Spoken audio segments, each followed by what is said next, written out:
किसी को दफन करना, किसी को जला देना, किसी की अंतिम यात्रा में जाना, या किसी का फ्यूनरल सेरेमनी अटेंड करना, इन सब चीजों को इंग्लिश में कैसे बोलेंगे, कब्र को इंग्लिश में क्या बोलेंगे, चिता को इंग्लिश में क्या बोलेंगे, ये सारी चीजें आप सीखने वाले हो आज के लाइव शो में. So once again welcome all of you and let's begin the show. If you want to say that somebody, किसी की कोई कोई मर गया है, अगर आपको बोलना है कोई मर गया, तो आप कहोगे ही डाइड. आप बोलना वो मर गया, आप कहोगे he died. He died. Now कुछ लोगों को कंफ्यूजन होता है डाइड और डेड इस वर्ड के अंदर. डाइड यानी कि एक वर्ब है डाइड. अगर आप कहना चाहते हो कि वो मर गया, आप कहोगे ही डाइड. और आप कहना चाहते हो वो मरा हुआ है, तो आप कहोगे ही इज डेड. वो मरा हुआ है, ही इज डेड. वो मर गया, ही डाइड. वो मरा हुआ है, he is dead. Okay. Next, अब किसी के फॉर एग्जाम्पल आपके हमारे किसी के करीबी रिश्तेदार की, भगवान न करे ऐसा किसी के साथ हो, बट ये दुनिया की जिंदगी की सच्चाई है कि जो आया है उसको जाना ही है एक दिन. तो अगर किसी की, हमारे करीबी इंसान की किसी की डेथ हो जाती है और हम किसी को बताना चाहते हैं कि वो गुजर गए, वो चल बसे, हिंदी में भी हम ऐसा नहीं बोलते कि वो मर गए. वो मर गए बोलना थोड़ा सा इम्पोलाइट लगता है, तो हम ये बोलते हैं कि वो गुजर गए या वो चल बसे, वो अब हमारे बीच नहीं रहे. तो इसे इंग्लिश में आप कह सकते हो ही passed out. He passed out. अभी मरने के भी अलग अलग तरीके होते हैं. कोई कुत्ते की मौत मरता है और कोई अपनी जिंदगी को कुर्बान करता है देश के लिए. राइट. तो कुर्बान करना अलग बात है, कुत्ते की मौत मरना अलग बात है. कोई सुसाइड करके मर जाता है, कोई कैसे मर जाता है. तो अगर आप कहना चाहते हो कि वो बस गुजर गए, तो आप कहोगे he passed out. He passed out, वो गुजर गए. और आप मर गया साला, the bloody bastard died. The bloody bastard died, मर गया साला. तो साले को इंग्लिश में ट्रांसलेट नहीं करना है आपने. Okay. The bloody bastard died, मर गया साला. अगर आपको बोलना है वो गुजर गया, बोलोगे ही passed out. He passed out. Okay. और थोड़ा फनी तरीके से बोले, टपक गया बोलते हैं हम कई बार हिंदी में, टपक गया साला. तो आप कहोगे he kicked the bucket. He kicked the bucket, टपक गया साला. अभी साले को ट्रांसलेट नहीं करना है. साला अगर आप ट्रांसलेट करोगे इंग्लिश में होता है, साले को इंग्लिश में बोलते हैं ब्रदर इन लॉ. ठीक है. साले को इंग्लिश में बोलते हैं ब्रदर इन लॉ. तो ये गाली जैसा फील नहीं आएगा अगर आप इंग्लिश में बोलोगे कि जाने दो, किसी के साले को क्यों मारते हो, जाने दो, माफ कर दो उसको. ठीक है. अगर आपने टपक गया तो आप बोलेंगे he kicked the bucket. He kicked the bucket. Okay. अगर आप कहना चाहते हो कि उसने अपनी जान गंवा दी, उसने अपनी जान गंवा दी, इसे आप इंग्लिश में कहोगे he lost his life. He lost his life. उसने अपनी जान गंवा दी. He lost his life. देखना वाइफ लिख दोगे नहीं तो ही लॉस्ट हिज वाइफ मत लिख देना. हाँ, ही लॉस्ट हिज लाइफ. उसने उसकी जान गंवा दी. ओके. अगर आप कहना चाहते हो कि उसने उसकी जिंदगी कुर्बान कर दी, उसने उसकी जिंदगी कुर्बान कर दी, इसे आप इंग्लिश में कहोगे he laid down his life. He laid down his life. LAID, laid. He laid down his life. Okay. अगर आप कहना चाहते हो कि उसने, इसी को और एक तरीका है, उसने अपनी जान कुर्बान कर दी, इसी को कहने का एक और तरीका आप लिख सकते हो, he sacrificed his life. He sacrificed his life. He sacrificed his life. है ना. अभी जल्दी 26 जनवरी आएगा और ही लॉस्ट हिज लाइफ, यानी उसने उसकी जान गंवा दी. उसने उसकी जान गंवा दी. ठीक है. 26 जनवरी आएगा, फिर हमको हमारे देश को आजादी दिलाने के लिए जिन लोगों ने अपनी जान कुर्बान की थी, उन सब की अचानक से याद आने लगेगी. फिर हम एक दो दिन के लिए कुछ पेट्रियोटिक गाने, एक दिन के लिए सिर्फ मॉर्निंग मॉर्निंग ही हम थोड़ी देर गाने बजाएंगे और थोड़ी देर बाद हम भूल जाएंगे. राइट. सो भूलना तो नहीं चाहिए, बट क्या करें, हम को उतना स्ट्रगल नहीं करना पड़ा आजादी के लिए, किसी और ने किया था, इसलिए हम लोग भूल भी जाते हैं। बट 26 जनवरी आ रही है जल्दी, उस दिन हमको ऐसे वर्ड्स का इस्तेमाल भी करने की जरूरत पड़ सकती है। अगर आप स्पीच वगैरह देना चाहते हो स्कूल में, आप कहना चाहते हो कि भारत की आजादी के लिए कई फ्रीडम फाइटर्स ने अपनी जानें गंवा दी, तो आप कह सकते हो many freedom fighters laid their lives for the freedom of Mother India. Many freedom fighters laid their lives for the freedom of Mother India. Okay? Or you can say sacrifice their lives. Laid down their lives, sacrifice their lives. दोनों का meaning है कुर्बान कर देना. Laid down, many freedom fighters laid down their lives for the freedom of Mother India. For the freedom of Mother India. Okay? ठीक है. Next, अगर आप कहना चाहते हो कि उसने सुसाइड कर लिया, उसने आत्महत्या कर ली, इसे इंग्लिश में आप कहोगे he committed suicide. He committed suicide, उसने आत्महत्या कर ली. ही कमिटेड सुसाइड. ही कमिटेड सुसाइड. कमिट जो वर्ड है ना, ये स्पेशली यूज है निगेटिव एक्शंस के लिए. कोई निगेटिव एक्शंस, जैसे चोरी करने के लिए भी कमिट वर्ड का इस्तेमाल होता है. ही कमिटेड थेफ्ट. अगर आप कहना चाहते हो उसने चोरी कर ली, आप कहोगे ही कमिटेड थेफ्ट. आप कहना चाहते हो उसने मर्डर कर दिया, आप कहोगे he committed murder. He committed murder, उसने मर्डर कर दिया, ही कमिटेड मर्डर. आप कहना चाहते हो कि उसने रॉबरी की, डकैती की, तो आप कहोगे he committed robbery. He committed robbery. या आप कह सकते हो ही कमिटेड डकैती. Dacoity in English. Dacoity. He committed dacoity. Okay. So commit ये एक नेगेटिव टोन वर्ड है जिसको नकारात्मक एक्शंस के लिए आप यूज करते हो. आप कहना चाहते हो सुसाइड कर लिया, ही कमिटेड सुसाइड. ओके. अगर आप कहना चाहते हो कि उसने सुसाइड कर लिया, इसको एक और तरीके से आप कह सकते हो ही किल्ड हिमसेल्फ. ही किल्ड हिमसेल्फ. उसने खुद की जान ले ली. अब ले ली कि दे दी पता नहीं. ओके. खुद की जान ले ली, खुद की जान दे दी, जो भी कहना आप कह सकते हो he committed suicide. He killed himself. Okay. He killed himself. अगर आप कहना चाहते हो कि भगवान मृत आत्मा को शांति दे और स्वर्ग में जगा दे, भगवान उसकी आत्मा को शांति दे और उसको स्वर्ग में जगा दे, इसे इंग्लिश में आप कहोगे may the departed soul, may the departed soul rest in peace. May the departed soul rest in peace in the heavenly abode. In the heavenly abode. May the departed soul, यानी कि मृत आत्मा, departed soul, जो अपने शरीर से जुदा हो गई. डिपार्ट हो जाना यानी जुदा हो जाना, अलग हो जाना. May the departed soul rest in peace, मतलब कि उसकी आत्मा को शांति मिले. May the departed soul rest in peace. In the heavenly abode. In the heavenly abode का मीनिंग होता है स्वर्ग में रहने की जगह. इन द हेवनली अबोर्ड का मीनिंग होता है स्वर्ग में रहने की जगह.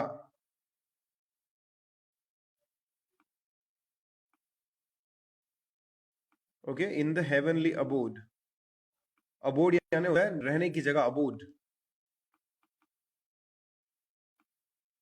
ओके. नेक्स्ट, अगर आप कहना चाहते हो कि मैंने उसको सांत्वना दी. सांत्वना यानी कि किसी की डेथ हो जाने के बाद हम उसको जाके ये कहते हैं कि कोई बात नहीं, जो हो गया सो हो गया, हम हैं तुम्हारे साथ. एक्चुअल में कोई किसी के साथ नहीं होता है, सिर्फ एक दिन वो बोलते हैं लोग आके आपको कि हम हैं तुम्हारे साथ में, दूसरे दिन कोई पूछने को भी नहीं आता तुमको खाना खा नहीं खाया, राइट? तो फिर भी अगर आप कहना चाहते हो कि मैंने उसको सांत्वना दी या उसने मुझे सांत्वना दी, आप कह सकते हो ही कंसोल्ड मी, उसने मुझे सांत्वना दी, he consoled me, he consoled me.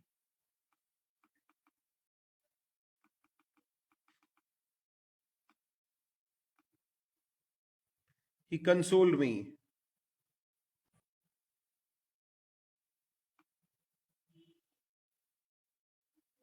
Okay, just give me a minute.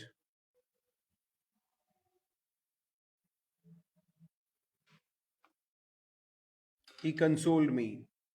Okay. अगर आप कहना चाहते हो कि मैं,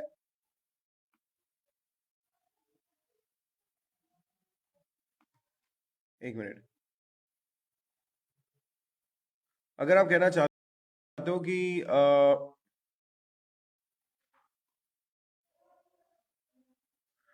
परिवार में बहुत ही दुख था, गम था, किसी के गुजर जाने के बाद परिवार के लोग बहुत दुखी हो जाते हैं, तो हम कहते हैं उनका परिवार बहुत ही गम में था।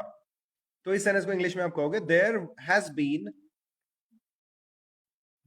Been bereavement, bereavement in the family, bereavement, BEREAV, there has been bereavement in the family, परिवार में शोक का माहौल है, गम का माहौल है। there has been bereavement in the family, there has been bereavement in the family, परिवार में शोक का माहौल है, दुख का माहौल है। bereavement, BEREAVEMENT, bereavement in the family। Okay, next, अगर आप कहना चाहते हो कि मैं अपना शोक व्यक्त करता हूं, दुख व्यक्त करता हूं, तो आप कहोगे I express my condolences, I express my condolences, I express my condolences, मैं अपना शोक व्यक्त करता हूं, आई एक्सप्रेस माई कंडोलेंसेस।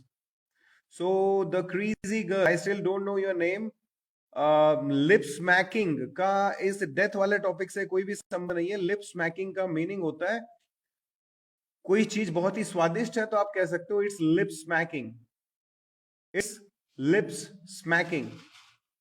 कोई चीज बहुत ही स्वादिष्ट है तो उसको हम कहते हैं lips, it is lip smacking, it's lips smacking,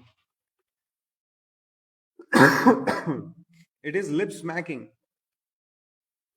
mouth watering कह सकते हो, अगर आप कहना चाहते हो कोई चीज बहुत ही स्वादिष्ट है आप कह सकते हो it's mouth watering, it's lip smacking. Okay, और other words are there are so many, आप कह सकते हो इट्स डिलीशियस, इट्स यमी, और आप कह सकते हो it's scrumptious, and there are many more words to talk about when to talk about something that is delicious। कोई चीज बहुत ही स्वादिष्ट है तो उसके लिए बहुत सारे वर्ड्स। ओके, कम ऑन, अगर आप कहना चाहते हो कि उसे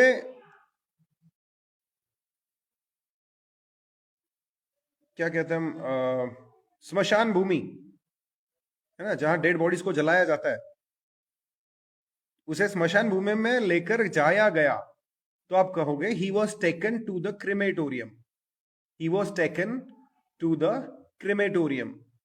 क्रिमेटोरियम का मीनिंग होता है स्मशान भूमि, क्रिमेटोरियम। ओके, थोड़ा फास्ट चलेंगे, ठीक है। अगर आप कहना चाहते हो कि उसे कब्रिस्तान में लेकर जाया गया तो आप कहोगे he was taken to the cemetery, cemetery, CEMETERY, cemetery, he was taken to the cemetery। या आप कह सकते हो he was taken to the graveyard, he was taken to the graveyard। graveyard और cemetery दोनों का मीनिंग होता है कब्रिस्तान, he was taken to the graveyard। Okay, now कुछ वर्ड्स है जो आपने सीखने चाहिए। ग्रेव का मीनिंग होता है कब्र, ग्रेव का मीनिंग होता है कब्र, ग्रेव यानी कि कब्र। ओके, नेक्स्ट, अगर समाधि बोलना चाहते हो आप, जैसे साधारण आदमी मर जाता है तो उसकी कब्र होती है, लेकिन कोई संत आदमी मर जाता है तो उसकी समाधि होती है ना, समाधि होती है। या फिर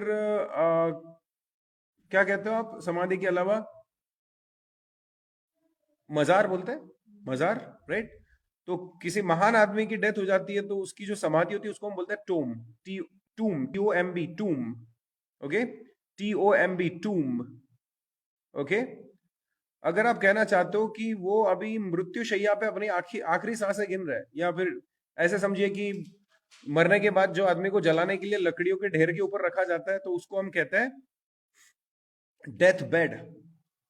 चिता होती है ना, चिता, लकड़ियों का ढेर बनाया होता है, उसके ऊपर डेड बॉडी को सुला देते हैं, उसको हम बोलते हैं death bed. Death bed. Okay.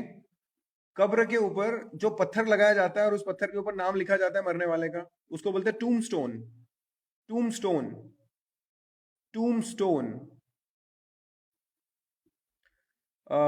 तुम्हें स्मशान में जगह नहीं मिलेगी, इसको इंग्लिश में कहेंगे you will not get place even in the graveyard. You will not get place even in the graveyard. You will not get place even in the graveyard. Okay. स्मशान में जगह नहीं मिलेगी, you will not get place even in the graveyard. तुमको कब्रिस्तान में भी जगह नहीं मिलेगी। ओके। नेक्स्ट, कब्र के ऊपर जो पत्थर लगा होता है उसको बोलते हैं tombstone. Okay, remember that. Next is condolence meeting, यानी कि शोक सभा। कंडोलेंस मीटिंग का मीनिंग होता है शोक सभा। शोक सभा। ओके। यानी कि किसी के गुजरने के बाद हम उसके कहते हैं कंडोलेंसेस एक्सप्रेस करने के लिए, दुख जाहिर करने के लिए, तो उस मीटिंग को हम कहते हैं कंडोलेंस मीटिंग। कंडोलेंस मीटिंग, शोक सभा। ओके। नेक्स्ट इज अंतिम इच्छा। अंतिम इच्छा को इंग्लिश में कहेंगे लास्ट विश। अंतिम इच्छा को कहेंगे लास्ट विश, या आप कह सकते हो डाइंग विश। मेरी अंतिम इच्छा है कि ओके। तो बहुत टाइम है हमको जाने के लिए, बट लास्ट विश बोलते हैं अगर आप कहना चाहते हो कि मेरी अंतिम इच्छा ये है, it's my last wish, it's my dying wish भी आप कह सकते हो, डाइंग विश। ओके, ठीक है। मरने के बाद में जो प्रॉपर्टी अपने आगे वाली जनरेशन को पास हो जाती है, तो वसीयत कहते हैं हम उसको हिंदी में। वसीयत लिख के मरता है आदमी, अपनी प्रॉपर्टी किसको देना है मरने के बाद, तो वसीयत को इंग्लिश में कहते हैं विल। WILL, will. ओके। एक विल तब भी यूज होता है जब आप फ्यूचर के बारे में बात करना चाहते हो। या Sajid, I remember you, I remember, no problem. Just वो नाम आपका मोहम्मद हमजा रहता है तो मैं थोड़ा कंफ्यूज हो जाता हूँ, लेकिन मुझे अच्छी तरह पता है कि मोहम्मद हमजा ही साजिद है और साजिद ही मोहम्मद हमजा है। Okay, I know that. चलिए, लेकिन भूल जाता हूं मैं बस, no problem. Come on. So will होता है वसीयत। विल का मीनिंग होता है वसीयत। ओके। और जो पुश्तैनी मतलब बाप दादाओं से विरासत में मिली हुई जमीन होती है उसको हम कहते हैं इनहेरिटेड प्रॉपर्टी। विरासत में मिली हुई जो प्रॉपर्टी होती है उसको हम कहते हैं इनहेरिटेड प्रॉपर्टी। इनहेरिटेड प्रॉपर्टी, ठीक है। अगर आप कहना चाहते हो कि मैं महान आत्मा को श्रद्धांजलि देता हूं,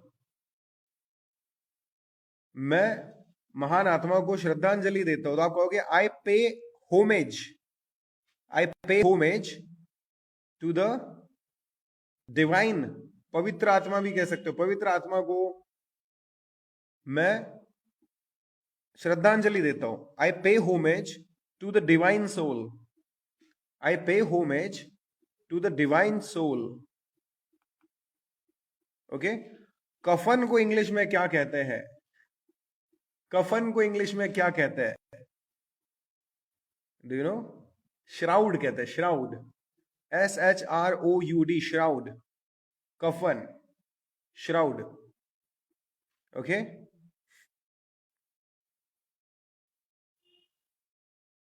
ओके। चिता को इंग्लिश में क्या कहते हैं? चिता को कहते हैं pyre. PYRE, pyre. PYRE, pier.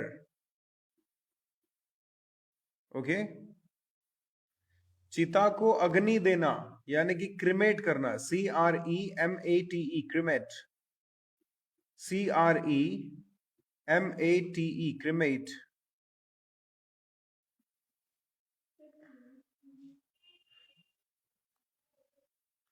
Yes Imran, आप कह सकते हो कि our soldiers laid their lives for our country. Our soldiers laid their lives for our country. हमारे सैनिकों ने देश के लिए अपनी जान गंवा दी. Our soldiers, our brave soldiers laid their lives for our country. ऐसा आप कह सकते हो. ठीक है. पायर का मीनिंग, पायर का स्पेलिंग PYRE, पायर. क्रिमेट यानी CREMAT, क्रिमेट यानी चिता को अग्नि देना. CREMATE, cremate. ओके. नेक्स्ट है अंतिम संस्कार को हम कहते हैं funeral ceremony. Funeral ceremony, funeral ceremony, funeral ceremony, FUNERAL, funeral ceremony, अंतिम संस्कार.